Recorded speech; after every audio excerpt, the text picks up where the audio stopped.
Hey guys, Karina here, your Lucid Living coach. How are you? I got a new ring light. But yeah, let me introduce myself for everyone that's new to my channel. I am a healing arts coach and astrologer, and I'm here to give you the new moon in Libra solar eclipse energy update. So the new moon Libra eclipse is the first eclipse in Libra since 2005. Okay. Now this is kind of exciting because in 2004, we had the exact solar eclipse at 21 degrees in Libra on the same day, October 14th. Yes, you heard me right. October 14th, this Saturday, is the new moon in Libra eclipse, mimicking the eclipse that happened October 14th, 2004 at 21 degrees. Yeah, when I did my research, that blew my mind a little bit. Looking back at 2004, where I was, what I was doing, and what was happening in my life. And that, my friends, are coming back around. Let me give you some other dates. Okay, so the last solar eclipse in Libra was October 3rd, 2005. My Poppy's birthday at 10 degrees. And before that was the solar eclipse on October 14th, 2024.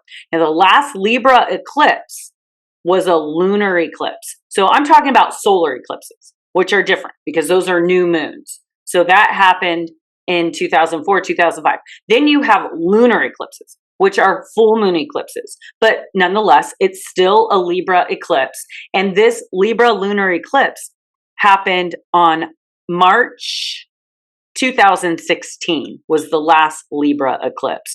So if you look at this 2004, 2016, and 2023, these all have something in common. Well, it's going to be 2024 because this is the first eclipse in Libra. And then we have, let's see, we have more in 2024. We have two more in 2024. But those are, yeah, so we have a solar eclipse in 2024 as well, and a lunar eclipse. So we're bringing, because there was like solar eclipses in 2004 and 5, and then lunar eclipses in Libra in 2016. And this, like Saturday, will be a solar eclipse, and then next year will be the lunar eclipse. So, whoa, whoa, whoa. There's so much to talk about for this new moon eclipse cycle. Now, eclipses are malefic by nature. They are considered, they create chaos and change. That is necessary, you know, but it also activates world events, right? Such as like weather disruptions, earthquakes. Oh, a white crane just flew by. Okay, so that's really good luck, fortune, love, everything. Like that is a really good omen. So, and in the beginning of this video, there was a huge, you probably saw me look up, there was a huge wish. You know those little wish things that look like sea urchins, and they, you know, where we catch one and we make a wish when you were little. So like there's a lot going on around this full moon. I had 2 crows come up and were at my window squawking. And so there's a lot of activity and there's a lot of messages coming across. The veil is a little thinner in eclipses, and as well as Mars being in Scorpio energy, you know, and we're coming into Scorpio season, but Mars is the first one to arrive, like always. Damn, Mars makes it happen and get her done. They don't take their time like Venus. But yeah, so disruptions like earthquakes, volcanoes, tsunamis, and the ancient Greeks believed that the solar eclipses were signs of angry gods, and that it was the beginning of a disaster and destruction. Now, there are so many beliefs about eclipses throughout our time. And in ancient China, I thought this was very, very interesting because they had a different outlook. They thought that solar and lunar eclipses were considered to be omens that foretell the future of emperors. So this was important for predictions, and solar eclipses occurred when the celestial dragon devours the sun. So this is when the moon overshadows the sun. And we know the sun shines bright. They like the, make bright lights. That's a Leo thing, right? A lot of people see Leos as, look at me, even though not all Leos want to be looked at. But would you say that to the sun? Oh God, that sun, it always comes out and shines so bright all the time. It's so annoying. Well, the sun just is the sun, and that's what it does. So that is the Leo ruler. So they also believed that the same dragon attacks the moon during a lunar eclipse, which is happening on October 28th. This one's really going to be a spooktacular full moon lunar eclipse, literally a couple days before Halloween. So it was a tradition for the Chinese to bang on drums and pots to make loud noises during the eclipses to frighten away the dragon. So solar eclipses were considered important enough to record in chronicles, okay, and on oracle bones, pieces of animal bones. And these were found, in tortoise shells, which were probably used for deviation. So, as you could see, the solar eclipse happening October 14th, this Saturday, is a life-changing, timeline shifting, and fate-focused eclipse.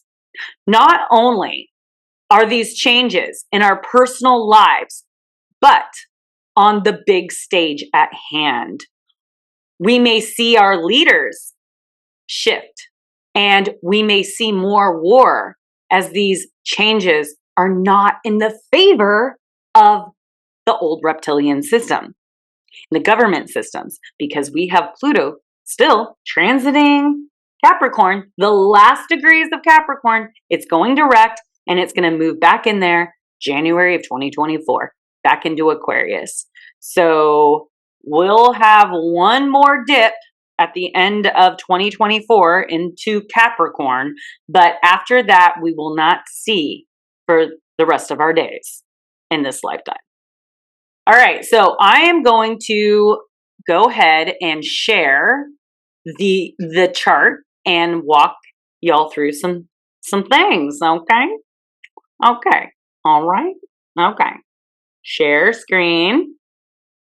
Okay. Okay, all right. All right. I don't know if you can still see me, but I don't care.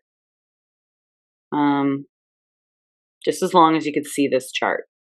So here is the chart for the solar eclipse that's happening March 14th at 10:54 a.m. and that is Pacific Coast time.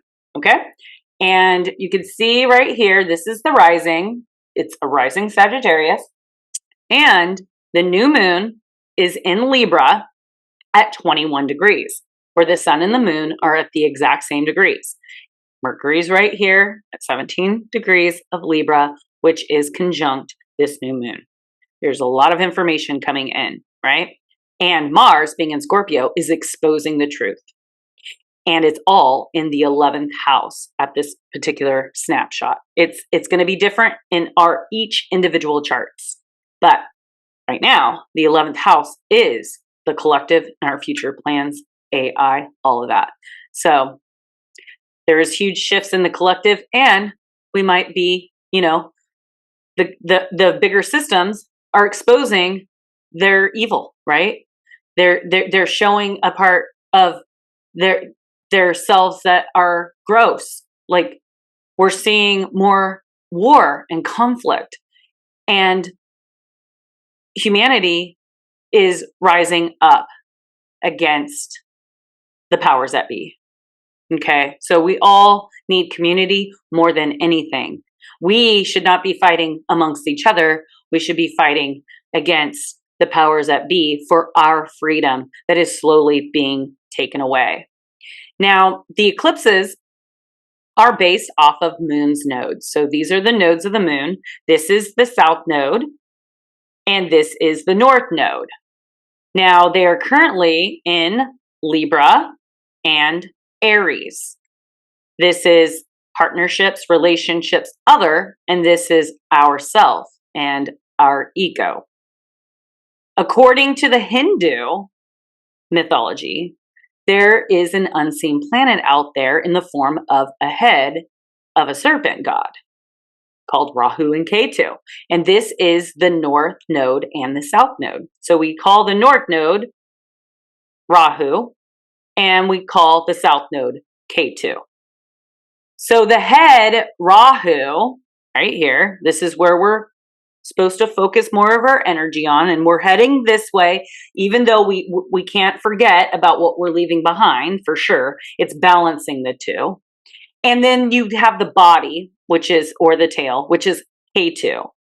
Now, these two entities are circling the sun and earth centered astrology. Okay, so the two entities out there circling the sun and earth with the earth-based charts astrology, which I do. So the earth is here, we are here, and these are where the planets are. So they have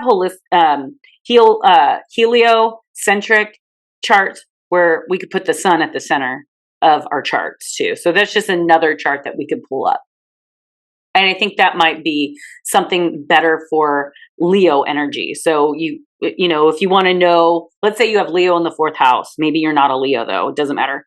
You could do heliocentric to see where the sun is and in aspect to the other planets to kind of get a more better idea of where your home and family is being affected. Okay, so I've digressed a little bit, but the head of Rahu and the body of Ketu, okay? So these are the deities of eclipses and comets.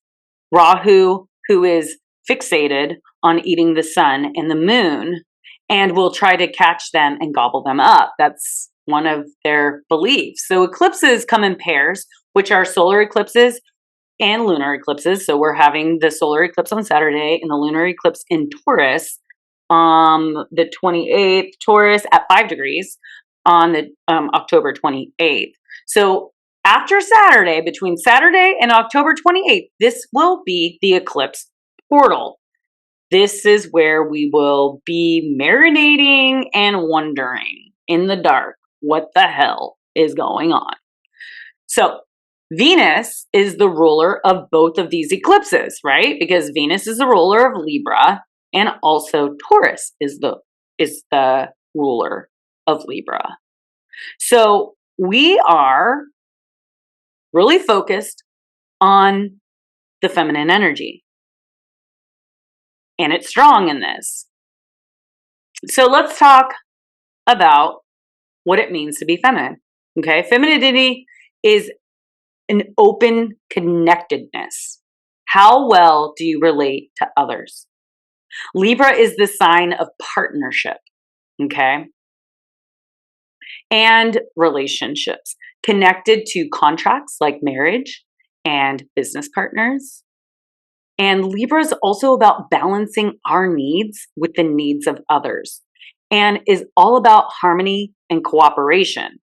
Do you consider other people's feelings and their needs and wants?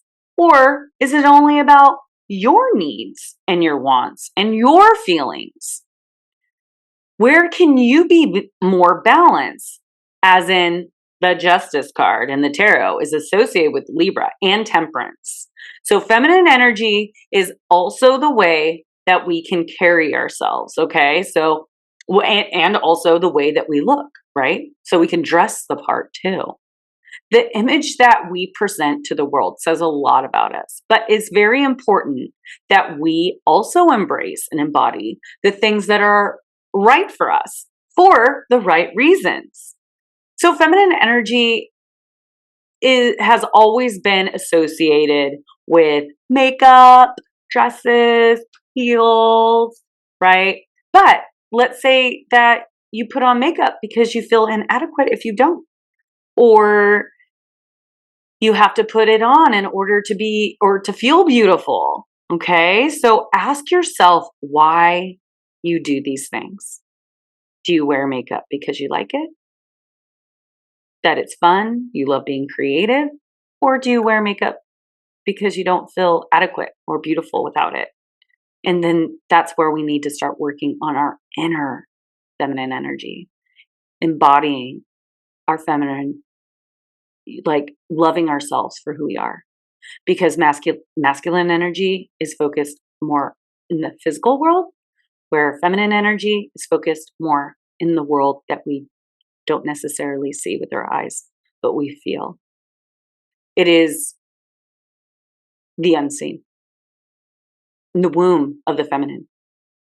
Do you enjoy wearing heels or allowing a man to provide for you? What are your reasons for doing these things? Feminine energy is also about allowing and letting go. During these eclipses, we are being asked to go with the flow of the universe and where the universe is shifting us. People are leaving our life to make room for the people that are coming in. Situations and jobs are leaving our life to make room for the new things and the jobs to come in.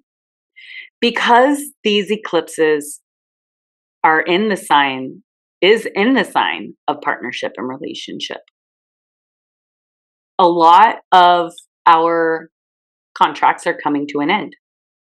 But because it's a new solar eclipse, the relationships and partnerships will come in unexpected and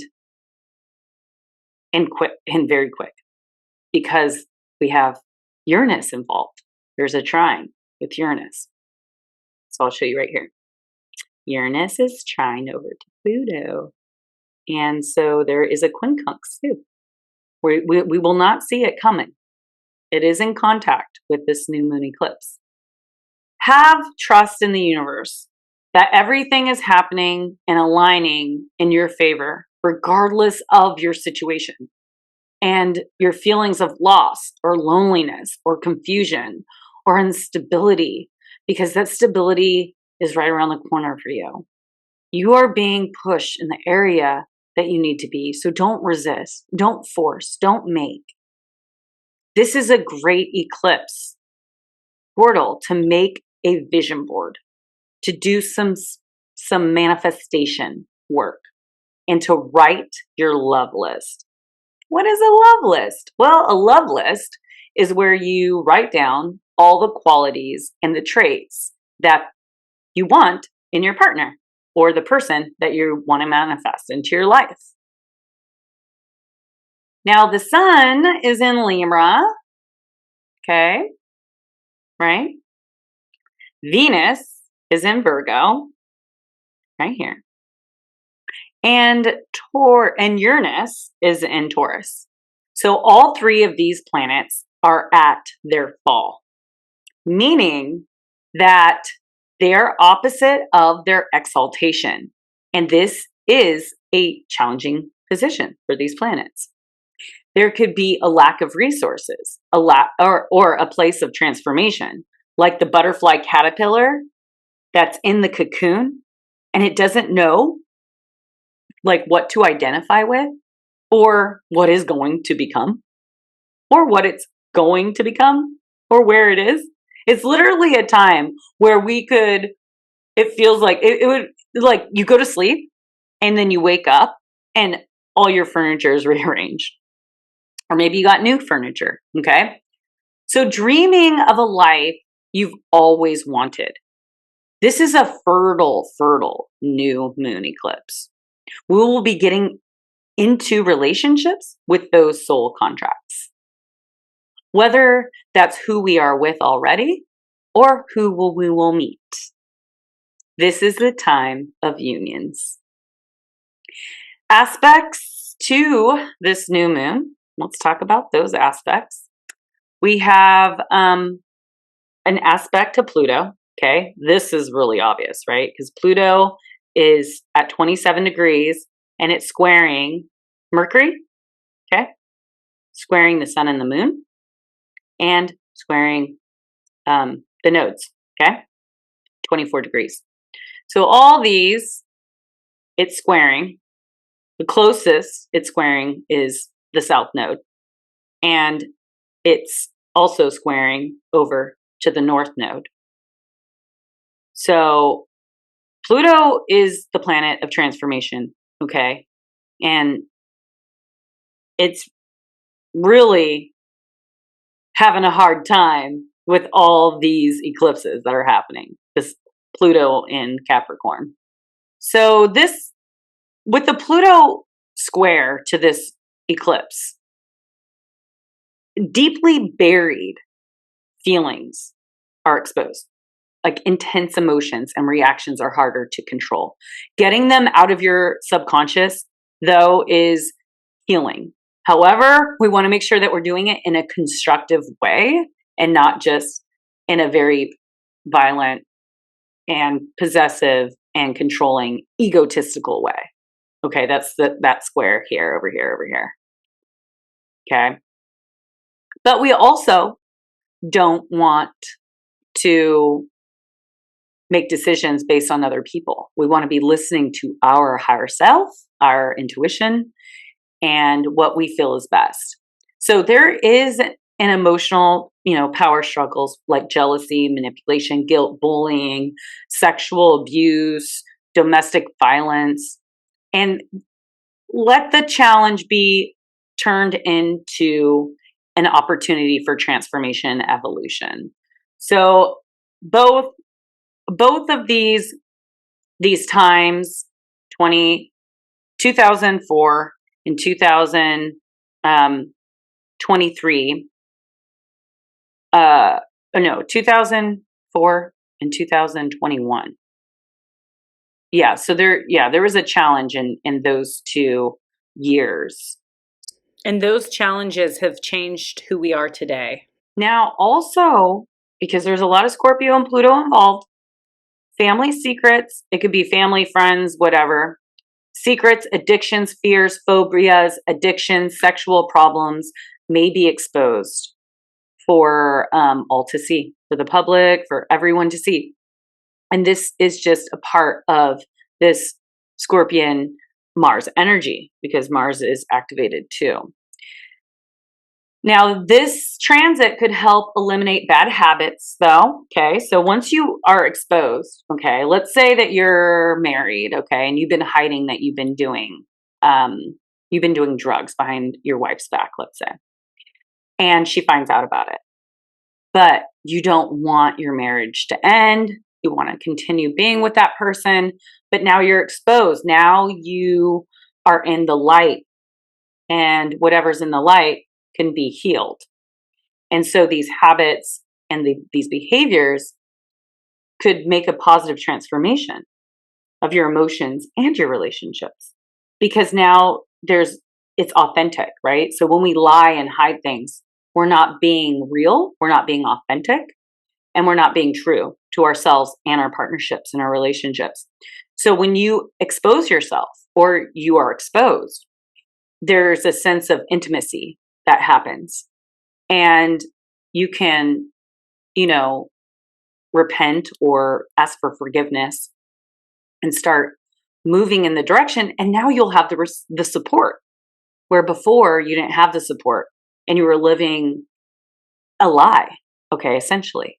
So this transit, you know, it also gives us the strength and perseverance and the motivation and drive to overcome difficulties and to achieve our ultimate goals.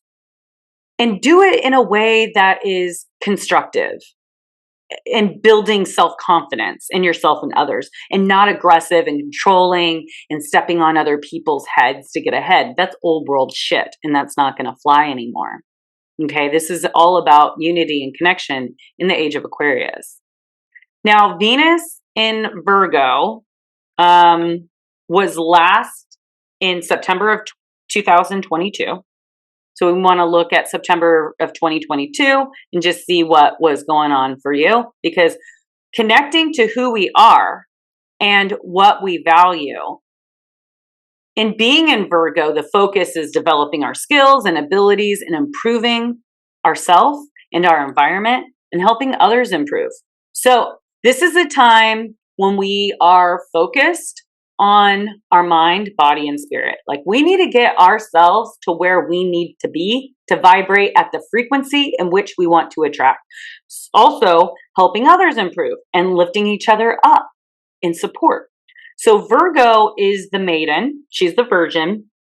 She holds the wheat and signifies fertility and harvest, wisdom through experience.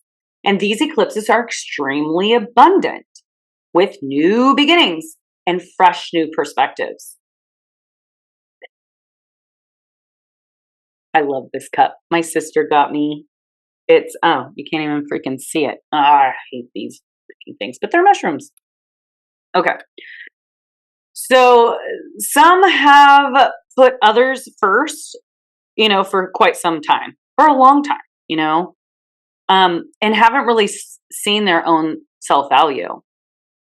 And this is definitely the eclipse to shift the focus back to ourselves. And if you've been all about others, okay? Libra energy is strong. Okay, if you have strong Libra energy, then you're most likely put a lot of other people before you, and a lot of Venus, you know, energy. But this is the eclipse to take back your power and put the focus on you and stop blaming other people. Put the focus on you. Get your self-worth and your value within and not without. So you must be your biggest cheerleader. Okay? You can't be relying on other people for the way that we feel about ourselves, because you're not going to get very far in any relationships. Now, Mars, take a look at Mars in Scorpio. Now, it was in Libra, okay? It's only 1 degree. So it's only like been in Scorpio for like 2 degrees. But before, it was in Libra, which was conjunct the South Node, and it was opposite the North Node in Aries. So this was more energy about like not fighting nor running from it either, right? Confrontation. Like, we don't want to run from our confrontation. But also, it wasn't being a hermit and hiding from it either, but balancing your need with the needs of others, creating harmonious resolutions and balanced communication. But now that Mars is in Scorpio, where it is home and it's very strong, it belongs here. Mars is ruler, is Aries and Scorpio. And Scorpio is ever changing. It's obsessed. It loves to be obsessed with things, with power and control too. Scorpio desires to look good and embody the darker, mysterious ways. They are relentlessly driven, and they need something to obsess over, which maybe it's a job. Okay, maybe it's a job title, maybe it's a career, maybe it's possessions. Just depends on where this is in your chart. Now, if you have Mars in Scorpio, I'm talking about you.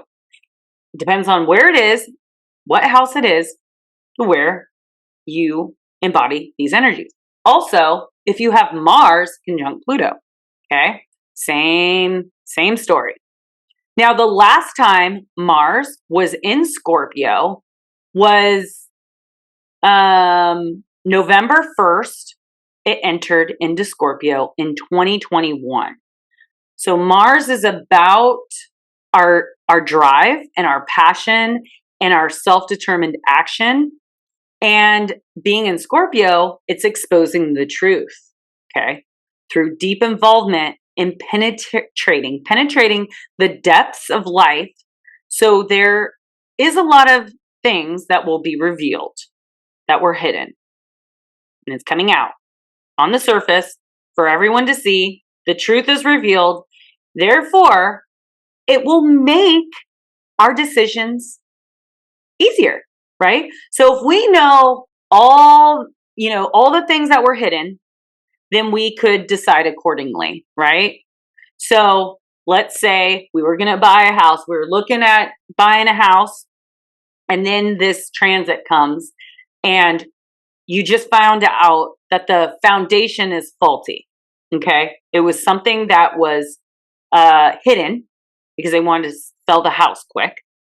And you happen to hire your own personal inspector, and they see that it's rotting, the foundation. And so now you could make your decision accordingly, whether you're going to buy the house or you're not going to buy a house. Most likely, you're probably not going to buy the house. You're going to go with the other offer or the other house, right? So that's just the way that works. Now, when Mercury is in Libra, though, it gives like a dogmatic approach to communicating. And in Scorpio, it's more straightforward. It could be very raw. Raw, okay? That's a good word for Scorpio. But nonetheless, this new moon eclipse, go where you're celebrated. Do not force things. Go where people appreciate you. The relationships that appreciate you and love you. Now, if I were to sum up this solar eclipse with a synchronicity number, I would say 555 and 444. And the reason why I say that is because 555 is change and 444 is guidance and manifestation into everything that we've been manifesting and wanting is going to come about in this new 6-month cycle. Also, the number 13. And not only is Friday the 13th, the day before this eclipse, but it is also the number associated with the divine feminine energy. And it's also the 13th sign of the zodiac. In Vedic astrology, it's the Ophiuchus, okay? And Ophiuchus is the serpent bearer. But in my research, I have associated the two, Ophiuchus, with Lilith in the mythology where Lilith was the first wife of Adam in the Garden of Eden. So she was the first woman in the Garden of Eden, and it was actually Adam's equal because Adam and Lilith were made out of the same dirt, right? And then Lilith fled the Garden of Eden because Adam was trying to dominate her, and she's like, bitch, we're equals, so you can't do that. And she left, and then he prayed to God to give him a woman because he was lonely, and God created Eve out of his rib because he really didn't have anything else. He's like, look, I made you and Lilith out of the dirt. You were the first, and you needed to procreate and populate this world. And instead, he populated with Eve, and Lilith went off and populated with other men, okay? Creatures of the night. That's what they say. Yeah, so 13 was a lucky number in the ancient Egyptian times as a symbol of joyous afterlife, and the 13th card of the tarot deck is the Death card, which is associated with Scorpio, and it does not represent the physical death because that would be dumb, right? Everyone that got the Death card would die. That's dumb. Like, some people think that. They get so scared. Oh, the Death card. Oh, I'm going to die. No, but it's one of transformation. A chance for change, an opportunity to release what no longer serves us. That's the Death card. So 13th is associated with the divine feminine, also because it corresponds with the number of lunar cycles in the year. So there's 13 lunar cycles, and then there's 28 days, and then that makes 364 days in a year. So it has been, 13th has been demonized, just like Ophiuchus has been demonized. And, 13th sign of the zodiac was taken out of the Western astrology. Where are they trying to hide the feminine energy? I'm not about that, okay? The feminine energy is alive and well, and it's powerful and very powerful. And our woman's cycle is in tune with the moon. And every doctor wants to put all of us women on birth control. Okay. That's detaching from the feminine power. I've never been on birth control, and I never want to be on birth control. I like freedom of flow, being in tune with the moon, and feeling all the feels that the feminine energy gives. It's intuitive, it's psychic, it's powerful, it's manifestation. So if you're on birth control, reconsider and think about what it's doing to your feminine energy and your moon cycles. It's also called moon blood, and it's healing. It heals our skin. It has changed a lot. People feed it to their plants to be nutrient. Our blood is so powerful and so sacred, and we're just flushing it down the toilet. I free bleed, and if I could, I would go squat a spot out there. But when I go camping, it feels so right to just put it back into the earth where it belongs, because it helps regulate energy, even outside with the moon. And all plants, and these plants and animals gives it nutrients. Everything's so fake and sterile, it's disgusting. So, with that being said, I want to embrace the feminine energy and do a menstrual blood paint night with women's circles. Have you ever read the Red Tent? It's a book, one of the first books that was not educational, that was actually just like a novel that I read when I was 19, and it was amazing. It was one of the best books I ever read. And back in the day, we would have a blood tent. So where all the women come together and bleed. And, they're probably making things happen too, manifesting and rituals and deviations and all this great stuff. So I'm bringing women feminine energy back with these eclipses, and we're doing a all woman collect your menstrual cycle blood. There's Diva cups now, but yeah, you could even save it for this paint and sip, which is going to be November 17th here in Crockett. If you're interested, message me.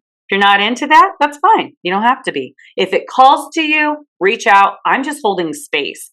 I'm kind of intrigued and interested and see what might manifest out of it.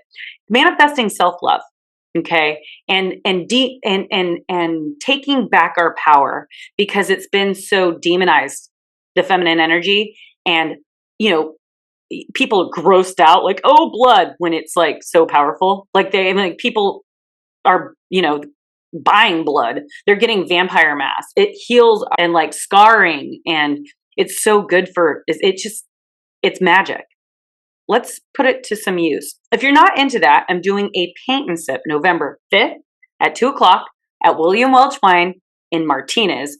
That was so much fun. And his wine is so good. I'm super, super honored to be able to do these paint and sips once a month at that wine bar in downtown Martinez. So come join me if you are free November 5th.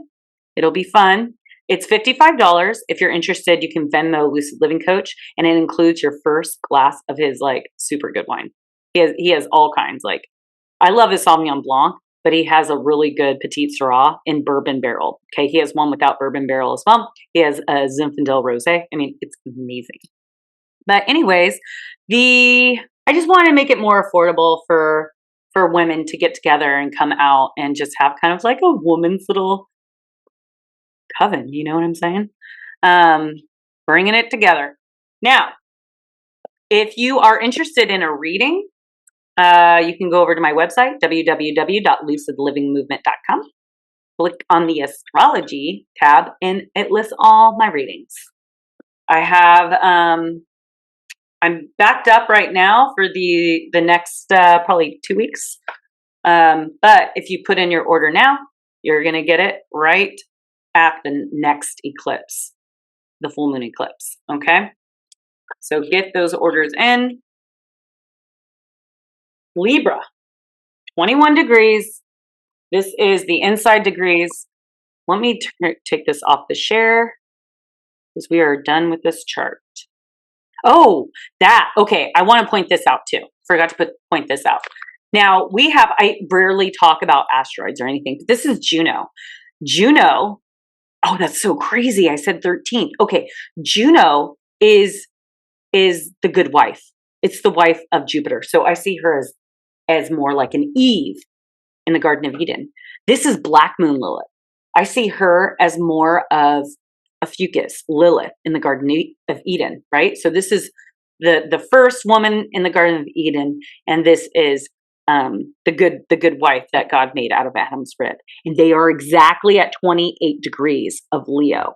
2 in step astrology representing the moon, and 8 in step astrology is Saturn. So they're sitting together. 8, 9, 10. That's a 10 in that's a 1 in numerology. So new beginnings. Oh my God, my Virgo moon. I'm sorry. I was blurry. I was wondering. Okay. I think I'm clear. I hope I wasn't blurry the whole time. So these two are coming together, both the feminine energy, Juno and Black Moon Lilith. And to me, they're coming together for a conversation. And maybe they're talking about their experience with Adam. But the thing is Juno only heard about Lilith from Adam. Juno never knew Black Moon Lilith. Never met Lilith because she had left the Garden of Eden before she came, right? They're having a conversation. Juno, Eve, is getting to know Lilith. And she's learning so much that was hidden. And she's like, you know what? Adam made me think that you were some evil witch. And you're not. You're not an evil witch. Because now meeting you, I understand that you were being suppressed. He was trying to control and dominate you and abuse you, and you didn't take it. And I did. And I submitted. And I didn't get to do what I wanted to do with my life. I was not free to roam as you were. And then Lilith is, talking to Juno and saying, Juno, the grass is always greener on the other side. And Lilith is saying, you're lucky, that you have a safe haven in a place that you call home. And so they're both getting to know each other in new ways. They're seeing eye to eye. Lilith only just imagined what Juno had been like, I don't know. I just feel like the women are understanding who they are, and they're getting their power back. And that's crazy. I didn't see that. And it's creating a new beginning around the feminine energy and how women need to come together and not go apart. There shouldn't be competition. There shouldn't be women hating on women. We are women. We are womb men. We are the life. We bring life into this world. We create life into this world.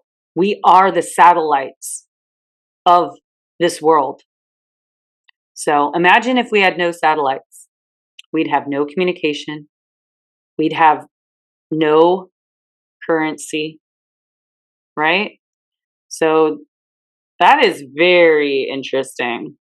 So let me read the 21 degrees of Libra in the inside degrees. So a magician wearing a live snake for a belt. Oh my God. Mobius stripe of yes into no into yes.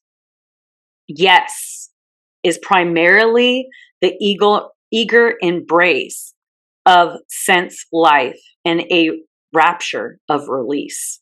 The no is not being able to handle, even remotely, the social repercussions of being viscerally empowered. The further yes is at last being able to embrace unreservedly the self that got lost in the world and the world that got lost in itself. Until this final reckoning, the no wreaks havoc. You thrash around in a frenzy of trying to spin away from reflected images and impressions. You just cannot bear to hold still and to be pinned by ideas about who you are and who you are not. An elemental power in spiral vortex, action seeks to consume all false selves and to become so authentic that each breath of experience is purely there with no interpretive filter whatsoever. This power ultimately brings everybody to the point of no longer putting up with being trapped in shallow frequencies and bursts everything open, or else is willing to die trying. Okay, so that's very powerful. And you know, another with Juno and Black Moon Lilith coming together, we also are choosing which we want to be, who we want to be, and how we can balance these two energies within us. There is old and there is shadow aspects to ourselves, right?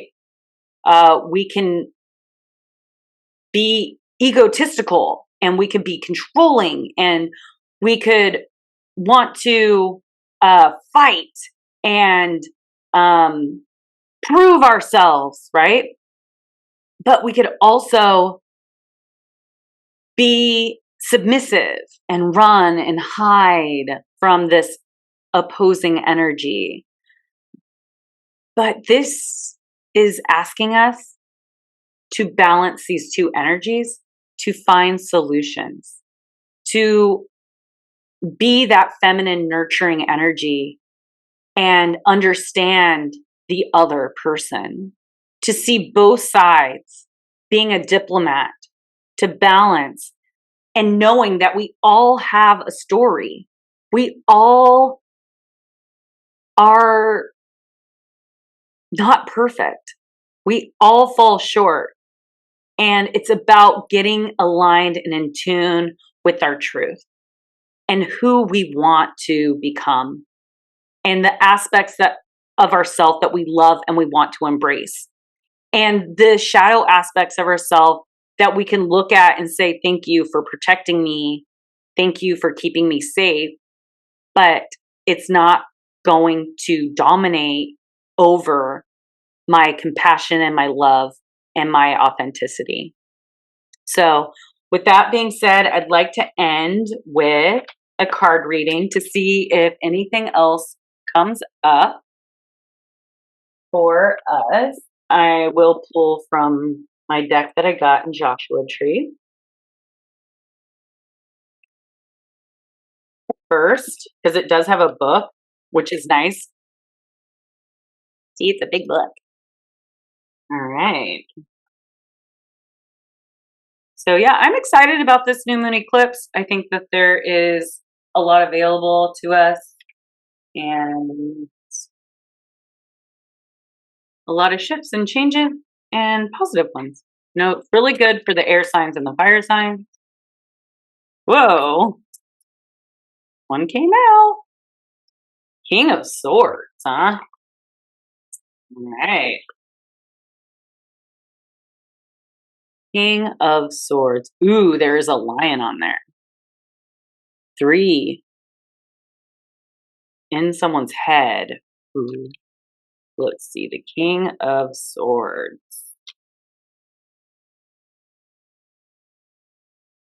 King of Swords. King of Swords. I use my mental powers wisely. Ooh. Acutely, intellect, inner wisdom. Okay, so the light, the King of Swords, depicts a powerful and courageous mind. You've closed your eyes to see within. By observing both your internal and your external world without judgment, you've integrated a quiddity that is unwavering, connected to your intimate power that ripples across the universe. You lean into its intelligent workings, able to grasp the impact that you have on the world around you. You know to proceed with care. Living in your truth establishes you as an authority that others can rely on.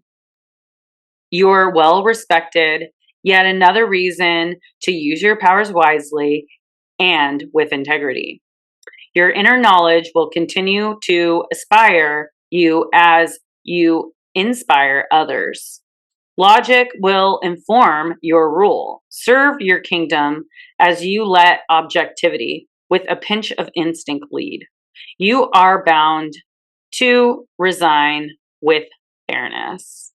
Okay, so the shadow aspect would any type of the power quickly turns destructive without heart.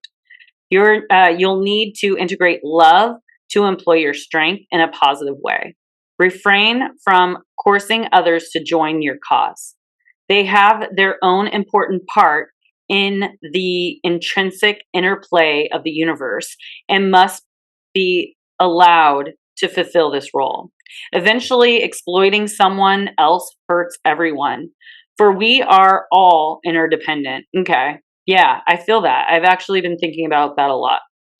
Not one is above another, and everyone you encounter has something new to teach you.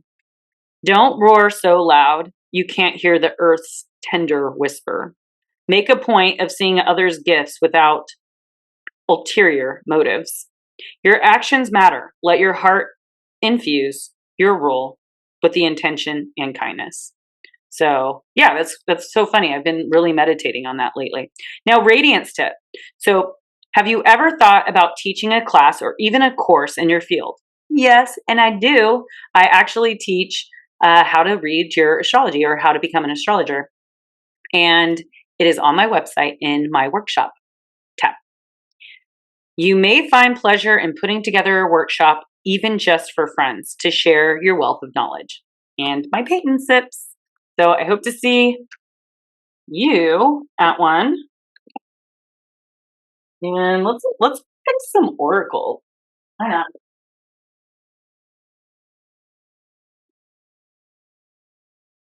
All right, so it's going to be a Libra one. So let's do Alice in Wonderland. Favorite Whisper.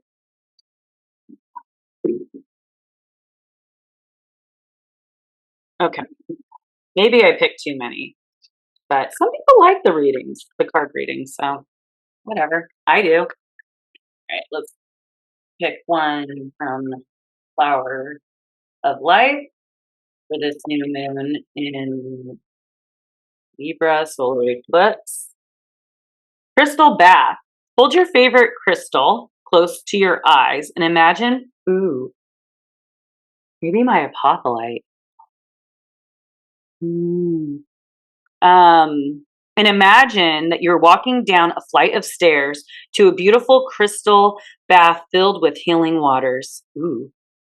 Whatever comes to your mind as you are moving to your bath, let it arise and guide you to a deeper feeling within you.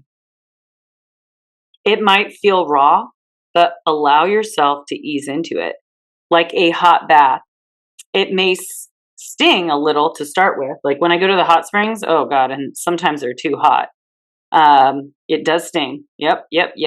But when you eventually sit in it, it feels so soothing, which is so true. You just got to let go, release and let go, right? Because that stinging and you're getting all tight when things are too hot or too cold. That's like the masculine. And then when you finally get in and you release and let go, that's the feminine.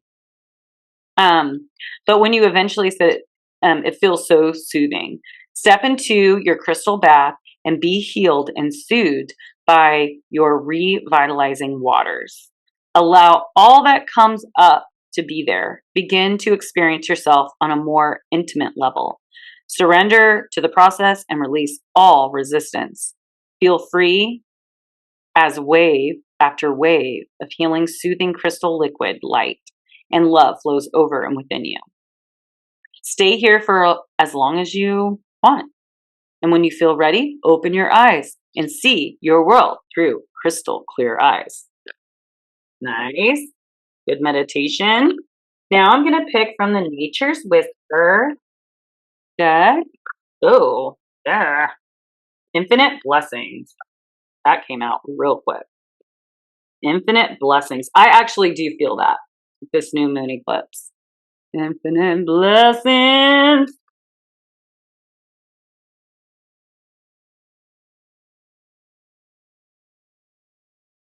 Okay, open your heart and your reality to the unmeasurable gifts from nature. Loving energy is surrounding you. Love from the highest level is being showered into you and your life. Count your blessings and remember that love is all around you. Notice these miracles and blessings as they show up in unexpected ways, but always at the most auspicious time. Your life may not be exactly as you anticipated, but be sure to look for your miracles. Yes. Okay. Gaia Oracle. Whoa. That one. The Dream. 4. Something is revealed. Insight and breakthrough. Oh, Mars and Scorpio. Confirmation. Number 4. Okay. You will soon break free from a situation that has been causing you concern. Something will be revealed either in a dream or through someone that you know and trust. The information you receive will give you an insight into something that has remained hidden from you for some time. This will be a big relief for you as you realize that your concerns and fears are unnecessary and unfounded. All is well that ends well. However, do not forget this episode, for it is a reoccurring theme with you. The next time you are unsure of something, try to refrain from jumping to conclusions which are not based on facts. Also, pay attention to your dreams. Try to remember them as you wake up. With time, you will intuitively learn their symbolic language. This message had been floating around in your dream state for some time. I surrender my concerns and fears. All is revealed at the most perfect moment. All is well in my life, and I choose trust over doubt. I remember my dreams and intuitively know their symbolic language. Wow. All right, so let's do Alice in Wonderland, and then the last we'll do Shadows of Fate. Oh, Alice in Wonderland deck. And then I'll end with the tarot. I'll roll the dice for an intuitive message. Oh, number 13. Oh my gosh. Number 13 came out. All must have prizes. Trying to please everyone. Oh my God, that's the Libra energy. Oh, the Venus card 13. They must have made that a point to make that card the 13th card. At last, the doo-doo said, everybody has won and all must have prizes. But who is to give the prizes? Quite a chorus of voices asked. Why, she, of course, said the doo-doo, pointing to Alice with one finger, and the whole party at once crowded around her, calling out in a confused way, prizes, prizes! While it seems like a lovely message, how wonderful for everyone to have won and to have prizes, there is a hidden shadow to this card. Does this sound familiar? I swear to God that we have less competition now than we did before, right? Sometimes like sports, weren't they saying everyone won? I don't know. For there is no winning if all have won, and there is no prize if all have acquired the same thing. In other words, there does not seem to have been a test of excellence here, merely an exercise which seems to have tested people, but at the end of the day, they will all get the same reward. This card can come to those who are tasked with evaluating the work of others and are trying to choose who has done well. It can come to parents, to teachers and judges. This card can also come to those who wish to please everyone and do not wish to fall out of favor. So people pleasing. Thus, they will proclaim that everyone has done very well and offer prizes to each of them and all to avoid the discomfort of true assignment. It is hard to have to decide, to make the choice, and to know to whom the victory belongs. It is challenging to be discerning. We often prefer to be like the doo-doo, trying to make everyone happy. But this card comes, consider the choices that you have before you. It is best to reward everyone in the same way, even if someone have offered more than others. Is it better to reward those who have excelled either through effort or talent? Would you prefer just to give prizes to all and keep everyone happy? These are your choices at present, and it's up to you to decide which is best. So the deviation for this card is trying to keep everyone happy, treating everyone equally, and rewarding those who have not worked hard. Playing nice, wanting to please. Yeah, so you get, trying to be fair and avoiding difficult decisions is not fair on yourself. Okay, that is Libra energy. So there we go. One more. That was a long one. I'm sorry. Take risks. Take risks. As the goat at the top of the mountain, that's Capricorn. Saturn, Capricorn. Capricorn's in Pisces. Oh, Saturn's in Pisces. I'm sorry. Duh. Take risks. Take risks. 58.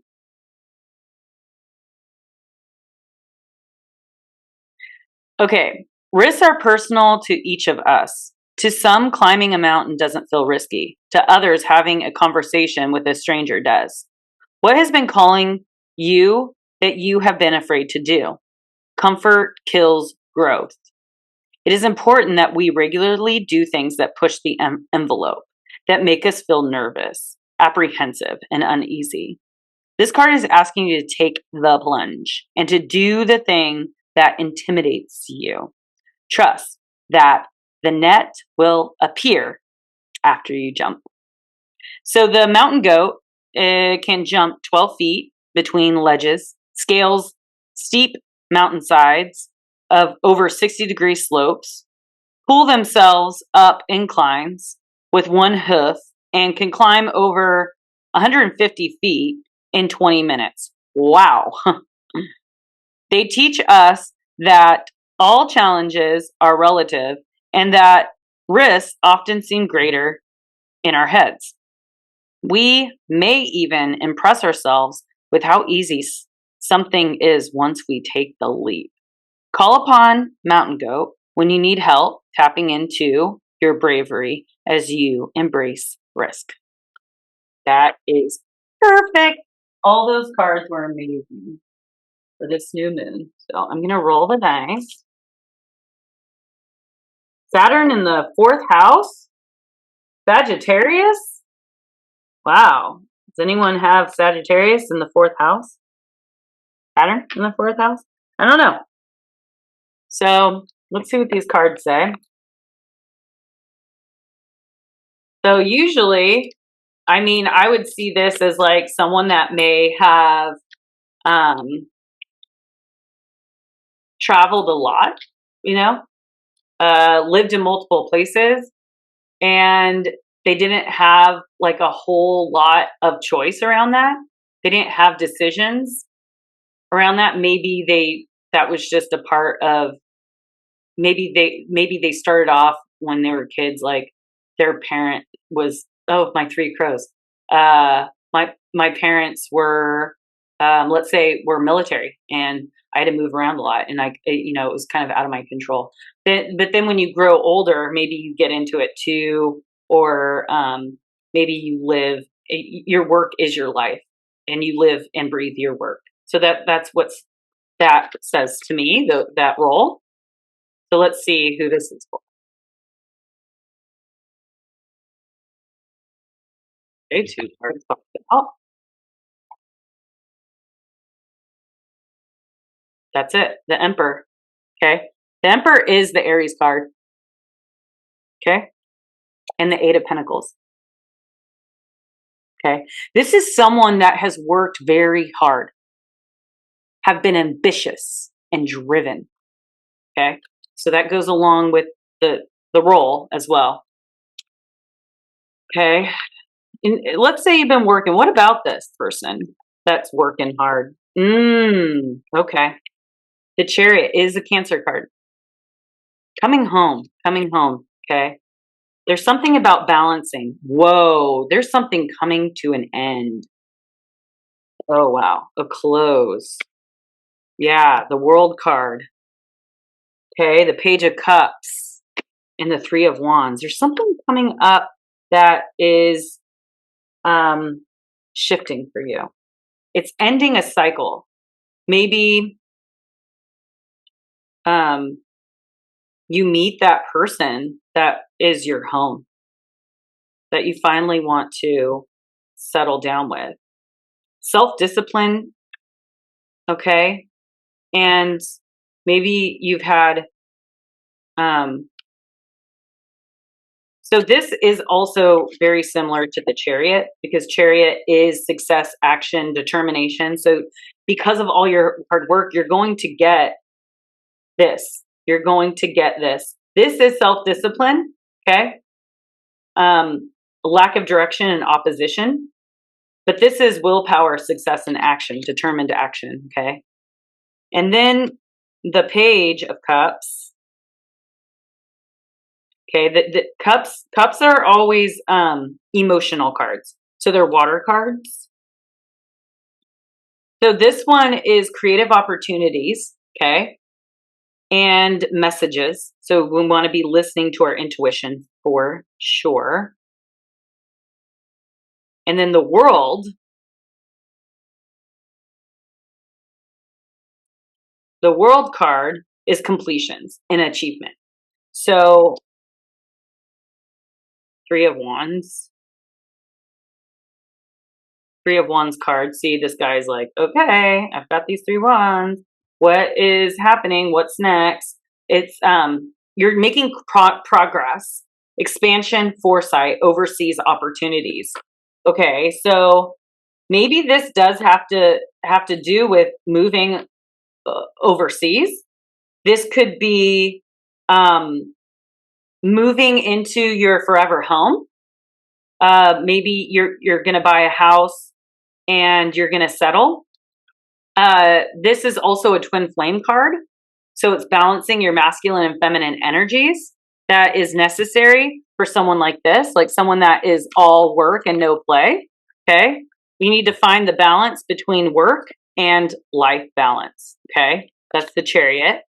And then, you know, you got to listen to your intuition. And there's an old cycle that's ending and a new cycle beginning. And there's a lot of opportunity here. A lot of opportunity for positive change and switch. So maybe you're ready to settle down and create a home, okay? Stable home where you have been kind of on the road all the time. Little Treasures generates luxurious experiences and surroundings, and the Sun came out. So these two, the Sun is the golden energy of the Sun brings fame and fortune. So all your hard work is going to pay off, and all our hard work is going to pay off. Okay. Everything that we've been working towards and putting our energy towards is going to pay off, and it might not pay off in the exact same way that we've given it. So if you've been giving a lot of your energy and love and support to a person, and that person has just not appreciated you or valued you, you're going to get that in what you've given from someone else. Or it could be, you know, like a change, like an evolution and an ending of, okay, you know what? It's time to tighten up, you know, and be a good person. Okay. So, but it's a really good card reading and a really good eclipse that's happening this Saturday. I'm actually working a wedding. So can you believe someone's getting married on this beautiful new moon eclipse in Libra? So I'm excited. Can't wait to meet them. All right. Peace out. Your Lucid Living Coach, Karina.